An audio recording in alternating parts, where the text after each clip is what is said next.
Hey, what's up, everyone? Welcome to the Wealthy Dentist Podcast. I'm your host, Ward Powell.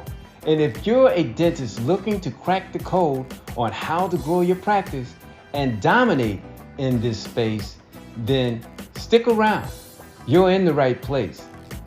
Every week, we're sitting down with some amazing dentists who are doing incredible things in their businesses.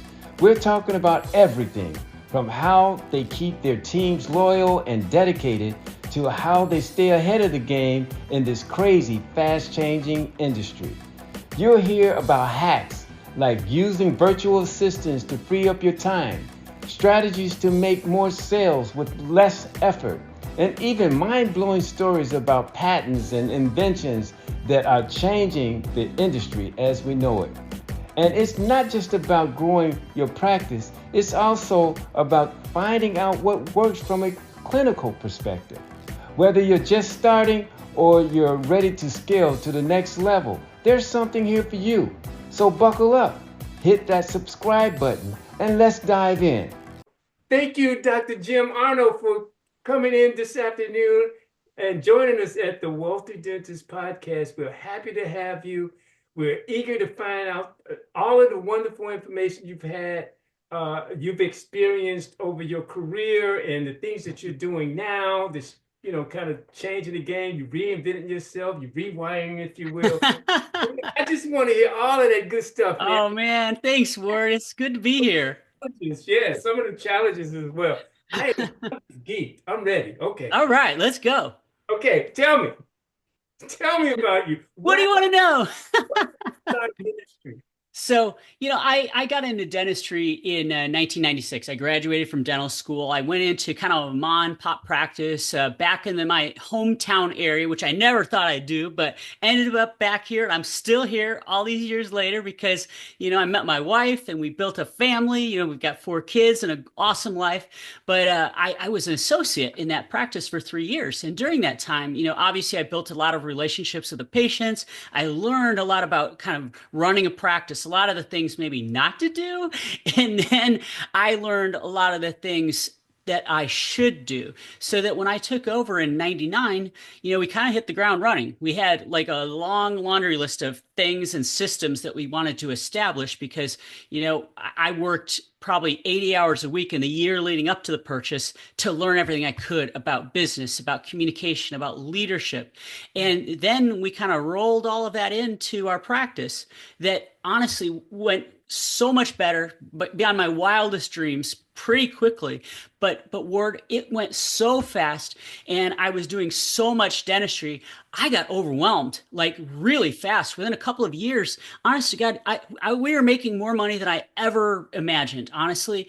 But even with that, I couldn't keep doing it. I needed to figure out kind of an off ramp or a way to decrease the stress and strain and overwhelm that I was feeling. Because in dental school, we don't learn how to run a business. We don't learn how to lead people. We don't learn how to really communicate effectively.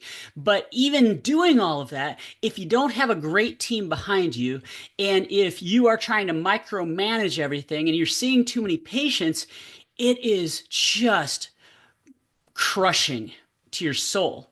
So we reinvented ourselves, 22 years ago, 23 years ago.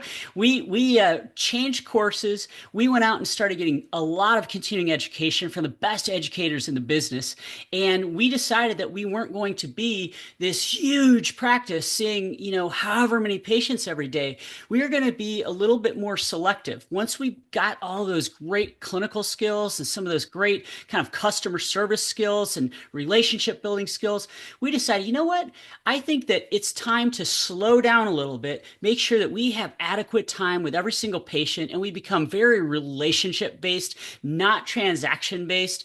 And I tell you what, Ward, that changed my life. In the short term, it cut our income in half because, man, we were flying all over the country. We were taking our team everywhere. We were doing like 300 hours a year. It was crazy. And I don't actually advocate for that much. But once we got going and our vision became reality, everything got better. So Oh, man, that's so much information, Pat. it's a lot.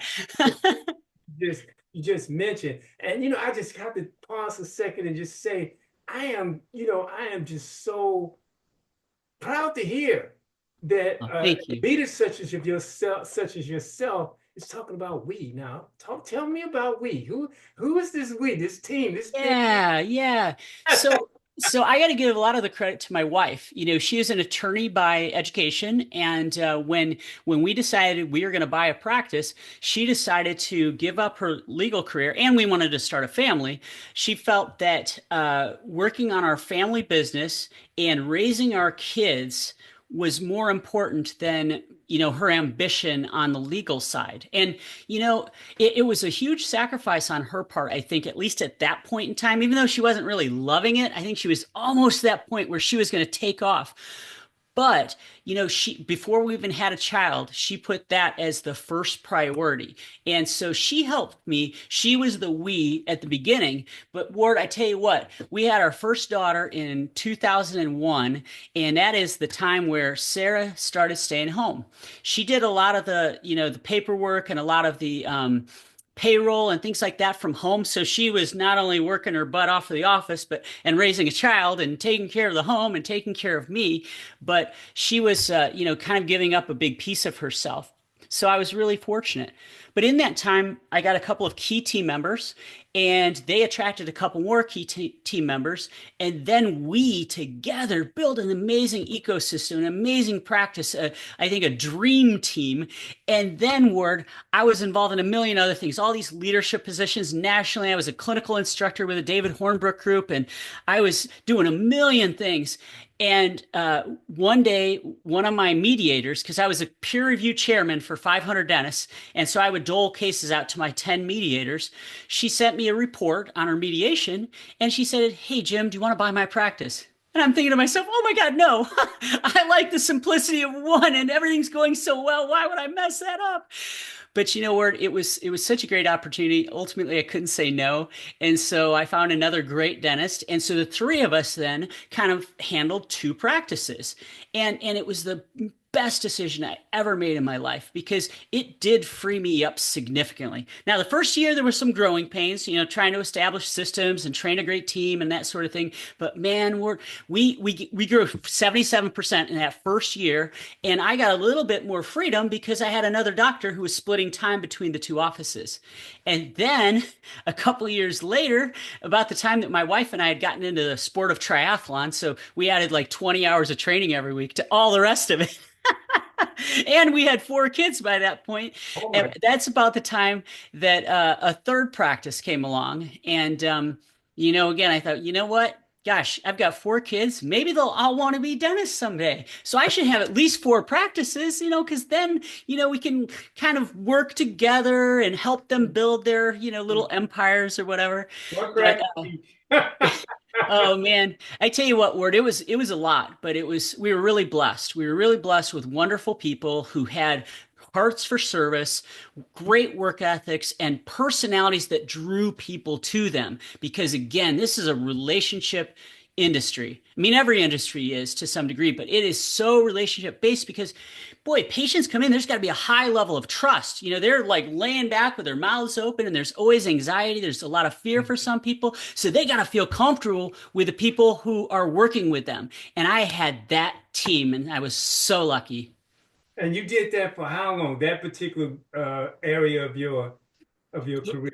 I mean, Yeah, that lasted until about 2015. And actually, between 2010 and 2015, I had a group try to buy me out a couple of times. They took a run at me a couple of times. And each time I was like, dude, I'm like 40 years old. Why would I mean, things are going great. Now I'm only practicing 6 days a month, and I'm just more moved on from management to leadership, and life is good.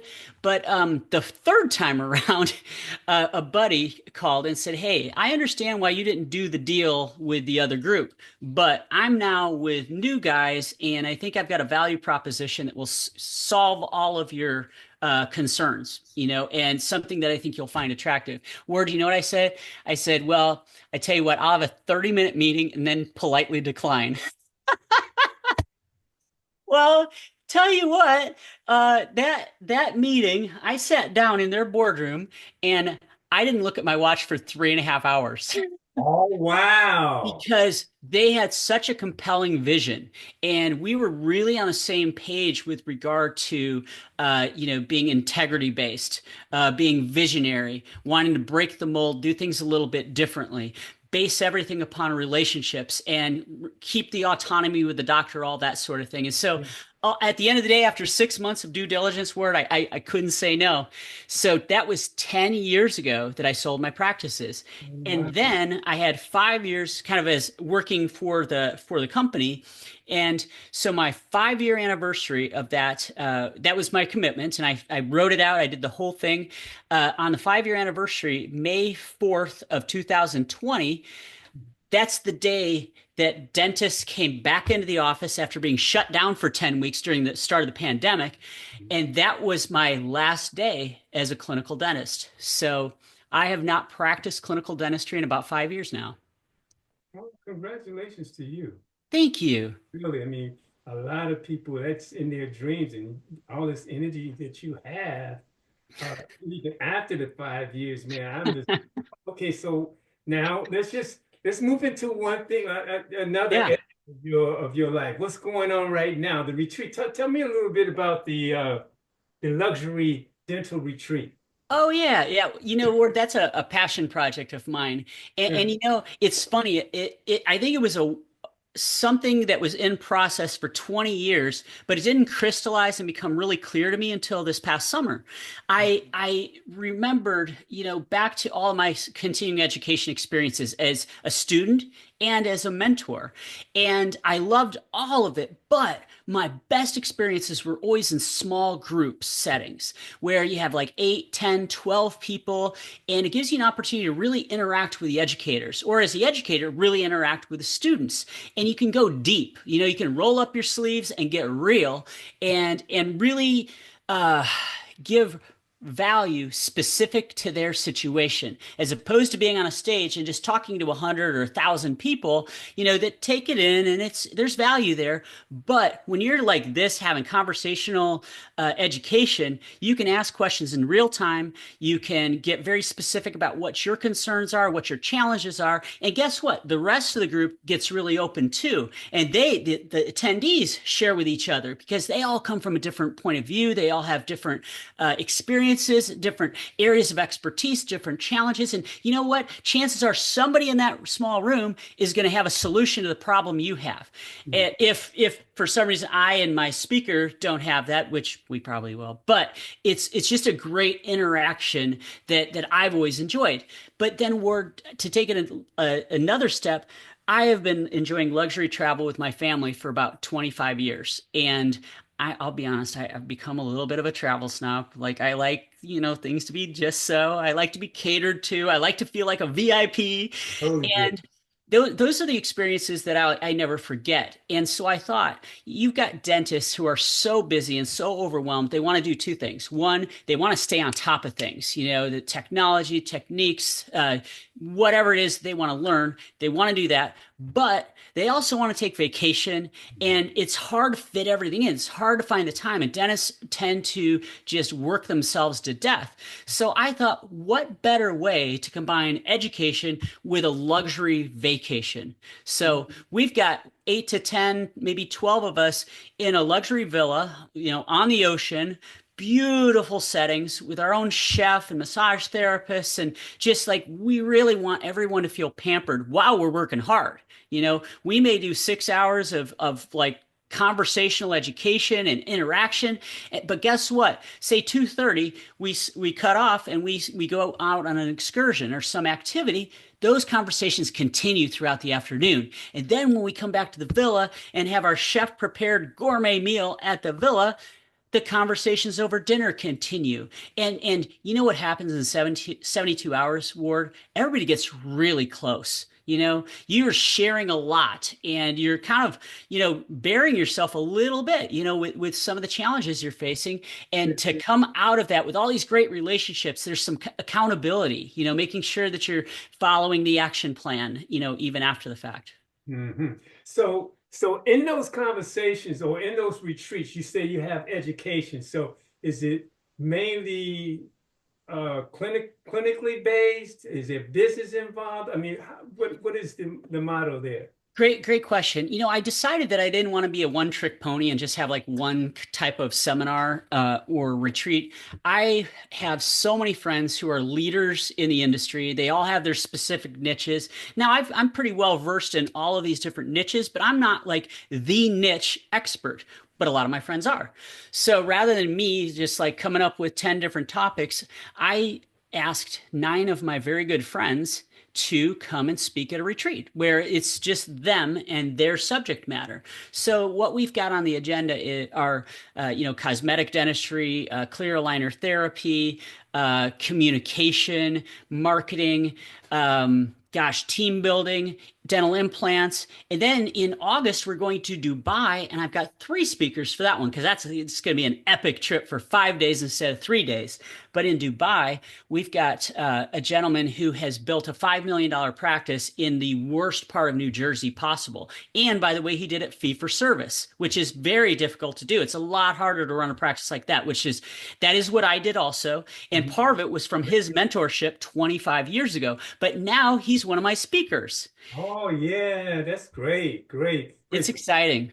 Especially for now, these days and times, for medical Yeah. insurance. Oh my God, the way they're going with that. Well, with reimbursements not increasing very much at all over the decades, but Yeah, our expenses going way up, yeah. it's really difficult for doctors to stay profitable. With the cost of staffing and the cost of everything else, when patients are asked to pay more out of pocket, it Mhm. creates some tension and it becomes more difficult.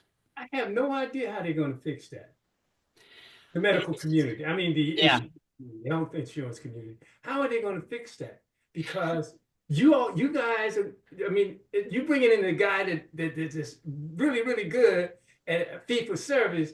I mean, and this is going to just seem to me. I mean, I've yeah. had several conversations. Well, this is just going to mushroom. Eventually, they're going to Yeah. be put out of business. I don't know. What are your thoughts on that? Well, you know what? When I started practicing and decided to go with a fee for service model, I knew that it was going to take a higher level of communication and relationship building skills because you're asking people to go outside of network and pay Yeah, more money out of pocket. right. But I felt comfortable doing that because of how exquisitely trained my team and I had gotten in those early years. That education and that confidence and that ability to just look someone in the eye and say, this is what we're doing and this is why, because we don't want to have to compromise. Not to say that people have to compromise when they're part of a managed care network, but if you got to take a 40 or 50% discount on your services, I felt that in my situation, when I'm trying to do everything right across the board, I felt like I would have to compromise somewhere. Would it mean that I couldn't pay my team as much, so I'd have a harder time retaining that dream team? Did it mean that I couldn't pay for education or technology or had to use a cheaper lab that isn't going to give me as good a product? Those were compromises that I wasn't willing to make. And if I was on managed care plans, like the expenses to run my office were a lot higher, and I would have lost money on an awful lot of procedures and patients. So we just decided from day one we weren't going to compromise. We're going to do it the right way, which meant that we couldn't be everybody's dentist, but the ones who really valued what we had to offer and made that a priority, they stayed with us forever. Oh, that is great. I just don't see, I don't see how the medical community, that being the insurance community, medical health insurance community, I mean, like, they're not going to have any dentists left after a while. I mean, I don't know. I think that this has been so deeply ingrained for so many decades that I don't think the insurance industry is worried about losing their hundreds of millions, if not billions of dollars every year. They find new strategies every year to delay or deny payments, which makes them extra tens of millions of dollars, every year. So exactly. they are the big gorilla in the room, and they've kind of, honestly, going back to the 80s, Ward, the biggest reason why I went into dentistry instead of medicine was because my rock star dentist told me, and I didn't know anything. I was 17, 18 years old, but he told me, hey, the insurance industry has taken over medicine. And doctors don't have the autonomy that they've had for decades because the insurance industry is mandating and dictating what they can and can't do or what they will and won't cover. And all of a sudden, the Right. whole ecosystem changes and the patient doctor relationship changes. And all of a sudden, doctors have to see more patients. And so this is all the way back when I'm a senior in high school. And my dentist said, you know what, Jim? Go into dentistry. He said, you'll get to run your own business. There are 50 different ways to do it. You can choose the one you like and just make it work for you and your family. And you'll have flexibility. You're not going to have a hospital telling you when you have to be there. You're not going to have an insurance company telling you who you can see and what you can do. You're not going to have patients dying. You're not going to get called in on Saturday night for something. And he said, so just from a lifestyle standpoint, he said, I think it's a lot better. And he said, with your personality, I think that it'll really resonate with patients and I think you'll have a great career. And boy, word, like I never looked back. That was exactly the talk that I needed. And I'm sure medicine would have been great too. And my friends who are physicians have great lives and great careers and all that sort of thing. But there's like something different for everyone. And dentistry happened to be that kind of perfect fit for me. That's great. It's always good to have someone to mentor you through the decision-making process. Definitely. Yeah. So now, I'd like to shift a little bit. You have a program that was once called the Jet Set Group or the Jet Set. We don't say that name anymore. I know. You don't have to finish your sentence. That's all right. No, No. I am part of Alliance Dental Services, and we are an alliance of dentist-owned groups. And it's a beautiful thing because we have all of it's all dentist owned, no private equity influence at all, which means the people who actually know how to build a successful practice based on relationships and great care, they're the ones making the decisions. They're the ones who dictate what's going to happen with the company. And ultimately, they're the ones who will make the profit as opposed to giving it all to Wall Street. And that's become a real passion of mine. And not to say all private equity is bad or anything like that. I'm not suggesting that because my private equity friends who bought me out 10 years ago are fantastic human beings. I really like them a lot. And but across the board, I see issues and compromises where there's not an alignment of vision. When you're aggregating practices, like, and you're planning to bundle them and sell them on a 3 to 5 year cycle, well, unfortunately, a lot of times it means that they are not as likely to invest in the practices themselves. They look at the bottom line and think that if we cut costs, we're going to increase EBITDA and sell for more. Whereas I'm the exact opposite and have been since day one. I've never been a paperclip counter. I've never been one who's skimping on every damn thing to like make more money. No, I'm taking everything to the other level. Like we're becoming better at what we do. We're doing better care. We're doing better communication. We're doing better case presentation. We're drawing more patients to us so that the top line goes up because that's unlimited. The top line can go forever, theoretically speaking, and that's the way to grow a practice and grow a business, not by cutting out all this stuff and referring to team members, human beings as, oh, we can backfill that position. I think that too often there isn't an appreciation of the relationship capital in a thriving practice. The team is what makes it happen. The dentists are what make it happen. And if you start pissing everybody off by, changing policies or saying, hey, you can't use those gloves. Dude, I've been using these gloves for the last 10 years. They're perfect. You want me to use these slippery ones so I start dropping things? And just like things like that can be very short-sighted. But when you're dentist-owned, dentist operator, we get it. And so guess what? I will be the best partner you could ever have. When it comes time to transition your practice or partner with somebody, I want you to come to me because I know how to do it and I know how to treat people and I know how to value people and what they've built. I don't want to mess up something great that somebody else has built. I want to be additive, but as long as we have an open line of communication, we're really going to thrive together. So I know you mentioned earlier that it's like a group of you guys, and it's like regional or sectional. and it's like four different groups. And The Alliance Dental Services is kind of the umbrella company, and we have 15 or 20 dentist-owned groups underneath that umbrella. My group is called Foundation Dental Services. okay, And so that is the brand that I'm building, and I'm doing that nationwide. So it's exciting to have conversations with dentists in New York or Connecticut or Arizona and, talk about joining our group because, we're all going to be rowing in the same direction. We're all going to have a shared vision and we're going to do really well together. And that's exciting. yeah, like minds are important, and no question about it. You gotta have the same kind of philosophy if you want to work together. I mean, like that's just super important. I want to know. So there's like 15 groups that your organization is kind of made up of. Are there how many within one group? How many people are there in one group? Is that a set number or is You there know, it's not really. I mean, we can build our group as like high as we want to. Exactly. I mean, I intend to partner with as many dentists as possible and create a great ecosystem where they've got autonomy. We do everything to preserve their legacy, preserve their team, give them when they're ready to exit, give them the exit strategy that they want instead of saying, hey, you got to stay 5 years. It's like that doesn't work for everybody. And so I want to meet them where they are. I want to pay them more than anybody else would. I want to take better care of them than anyone else would. I want to respect their legacy more than anyone else would. And that's my commitment as a human being and dentist. so your group in particular Hmm. and the entire organization for that matter Hmm. are helping other dentists sell their practice.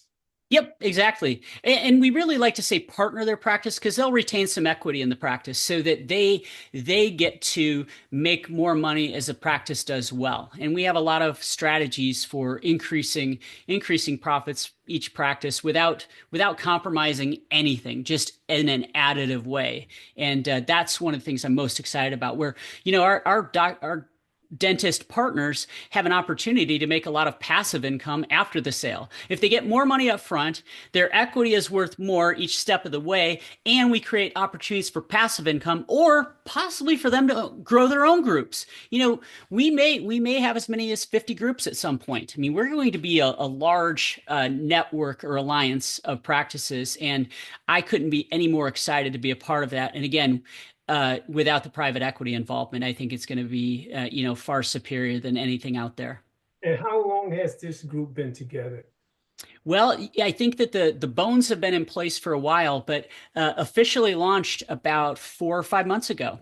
And Okay, and okay. right now, I'm not sure exactly how many practices we have in our ecosystem. It's in excess of 30 or 40, and we have about 40 or 50 more that are going down that path right now. So I mean, honestly, we're growing so much faster than I even anticipated. And that again, it's because of the message and it's because of the value proposition that is totally unique in the industry. So I have no idea where we'll be at the end of the year, but I would guess that we'll be far in excess of 100, maybe up to 200. So are you looking for a particular type of office? I mean, is there any type of protocols in place? Yeah, absolutely. So there are a few things. In terms of the dentists that we really want to work with, I'm really interested in entrepreneurial dentists who would like to grow their network or nexus in their area bigger if they want to, which would then again give them even more passive income as a result. Or if they don't want to do that, that's totally fine. I think that so many dentists now are more interested in doctor to doctor transactions rather than doctor to, Wall Street interactions. And so I want to be that guy who can sit down with them because I've been there. I've bought and sold personally and corporately. I've been on one side or the other of the table for probably 60 deals over the years. And I've kind of seen everything and I've experienced big wins and I've experienced big losses. And so I know the trepidation that every doctor has and the things that they're concerned about. I've been in their shoes. And so for me, I just want good people. Like I don't want to work with jerks. I want to work with good people who, share my philosophy, who share my values. And so any doctor who has that kind of philosophy and is a principled human being, I want to work with them. In terms of the types of practices, now we do have some minimum requirements. Like we want 5 operatories just because it's a little bit easier to produce and grow, or the ability to add an operatory or two to get to 5 or 6. 6 is ideal or bigger, but we're also interested in real estate. Like I'd like to buy your office building as well. And not everybody has that opportunity, but whenever possible, I would like that as well, because that's a big part of our model that most groups aren't willing to do or interested in doing. Um, Gosh, what else? We love for them to be doing, more than 600,000. I mean, 600,000 up to 100 million. I mean, there's a big range there that we're comfortable jumping in with. But yeah, I'm happy to have a conversation with anybody who's interested or wants to learn more or see what their opportunity could be in the ecosystem. So when you come into an office that you kind of it's gotten your attention, I mean, are there like some other areas that you guys offer, like services that you may offer to a company outside of just purchasing them, or is it just the Yo, yes, yes. So we have an incredible operations team. We've got over 100 people dedicated to centralizing the operations to make that a lot easier. Because a lot of doctors just that is something they hate. right, They just don't like that whole management side of things, right, and getting to kind of hand over what they want to delegate to them is a beautiful thing. Then we have centralized marketing, acquisitions, legal, kind of everything is baked into the overall relationship, which again, it frees doctors up to do what they want to do, which hopefully is more great dentistry. And mhm. we're in a position to up their marketing so that they'll have a higher patient flow. And then if they need an associate, we can help find an associate to bring in and take the pressure off of them. Just again, everybody's in a different place. I mean, some docs are coming in their 30s, some are coming in their 60s. So, I want to be able to accommodate everybody and again meet them where they are so they get the experience that they want. So it's kind of like it could be like a la carte, what you think they need and what they think they need there's a conversation that takes place and you all figure out what it Yeah, is. absolutely. And again, I want to partner with successful doctors who have kind of done things right and built something special. The worst thing that I could possibly do is go in and mess things up, like happens with so many DSOs. I just see it over and over again. It's mind-boggling. I mean, I've seen situations where they bought a $35 million practice and within a couple of years is doing 26 million, for instance. So I think that there has to be mutual respect. And I respect any doctor who has built a business because it is not easy. We are not trained to do all of the various difficult tasks that we need to do. We got to learn a lot and we got to work our butts off to make it happen. So I respect every doctor who's done that at any level. And I want to make sure we preserve what they've done. And then if there's something we can add to the equation, awesome. Oh, wow. Wow. So yeah, you said 30, 100, 30 to 100 in no time. It sounds the way things are going for you I mean, that's you're probably going to exceed that number the way things are going. Yeah, well, we'll see. And the thing is, I think that scaling a company can be challenging. And I think that most of us in the ecosystem have scaled something, to some level at some point. And so the key is really growing your infrastructure at the same rate that you're adding practices so that you always have that support that they need. And they're not in a situation where, oh my God, when are they going to get back to us? So we have a robust team and we have a whole lineup of people kind of waiting in the wings to come in when we get to certain thresholds. So we're not going to be out there scrambling trying to find people to fill roles. We've already got them and they're just waiting until we need them. So, do you see any cross-pollination going on with the two organizations that you're currently working with right now? It's funny you mentioned that. Early December, I was on a retreat, and we were eating tacos somewhere in Mexico, and one of the guys at the retreat said, "Hey, why don't you like try to like combine those two somehow?" And you know what? That same meal, I got a text from the top company, the Alliance Dental Services, who said, "Hey, would you start running some of our programs, through your luxury dental retreats?"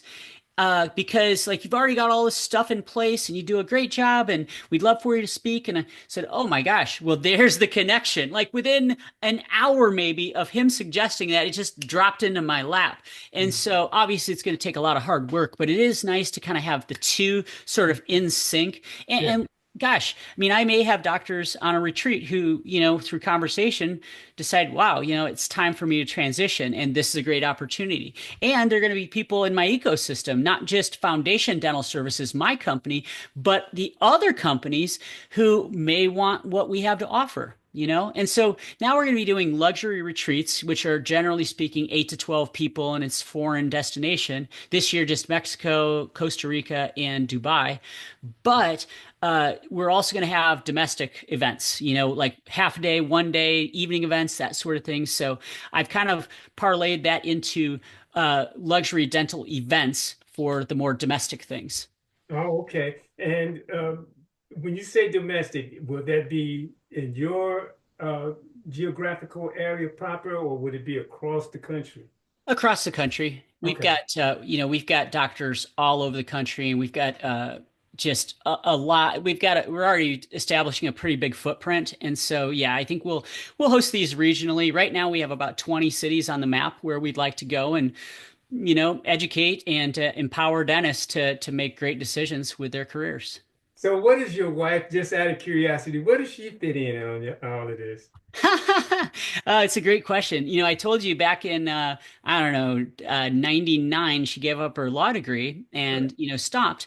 And interestingly, so she was kind of home for about 23 years. Our oldest daughter is 23, almost 24, hard to believe.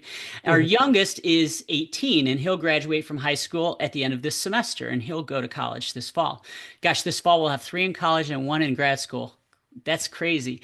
But going back, she raised a family for 23 years, and a couple of years ago, she decided to renew her law license. Now she's not practicing law, but she is the director for a CASA program for our county, and CASA stands for Court Appointed Special Advocate. These are special advocates who advocate on behalf of kids who have been neglected and or abused, and it's an unbelievable problem. Word, I mean, like even in our little area, we're right outside of Chicago in a town of about 35,000 people, but in our county, I mean, there's an unbelievable number of kids who are at risk and in bad situations. And so Sarah leads a team of about 65 that serve this community.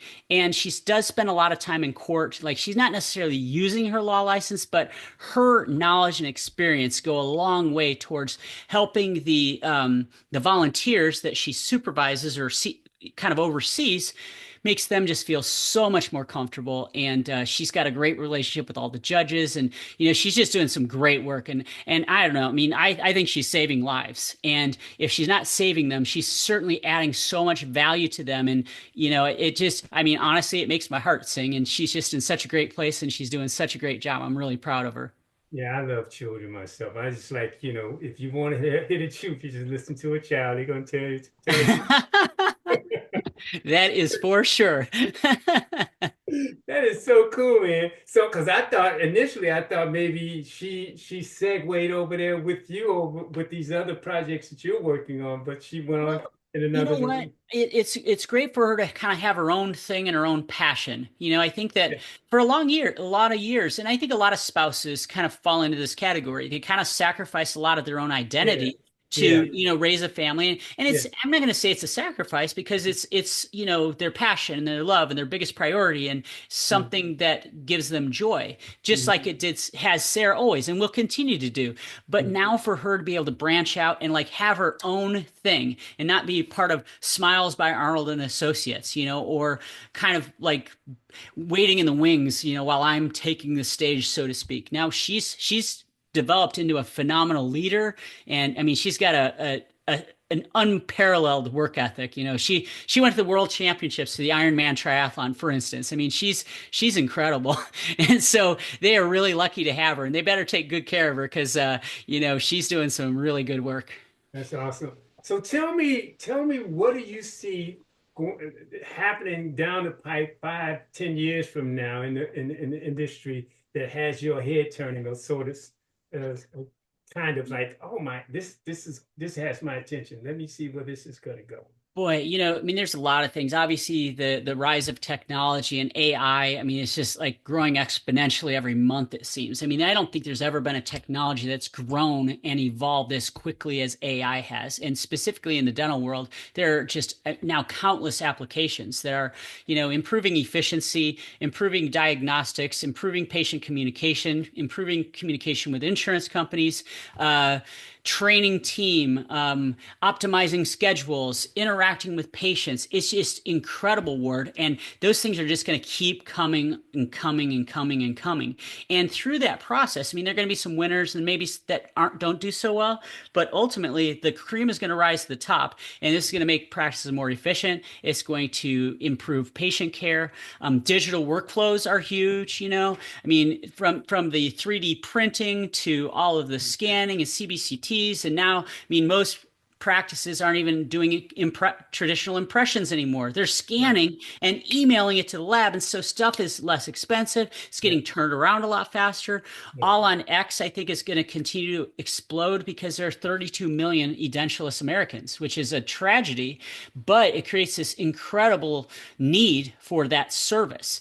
And so that's another part of our ecosystem. We are going to encourage surgeons to come on board with us so that we can really serve that community that needs our help so badly. So those are, I think, big things coming down the pipe. Staffing has been an issue since the pandemic started. So many auxiliaries and hygienists left the industry, which makes it really hard to find really good people. And then retention is a big deal. Like if you can't retain your people, if you haven't established a great culture, well, you're going to be in really big trouble. And so I think some of the AI things might start to take a little bit of stress off of offices that are maybe a little bit understaffed, just because it can take on a lot of tasks that are traditionally done by a human being.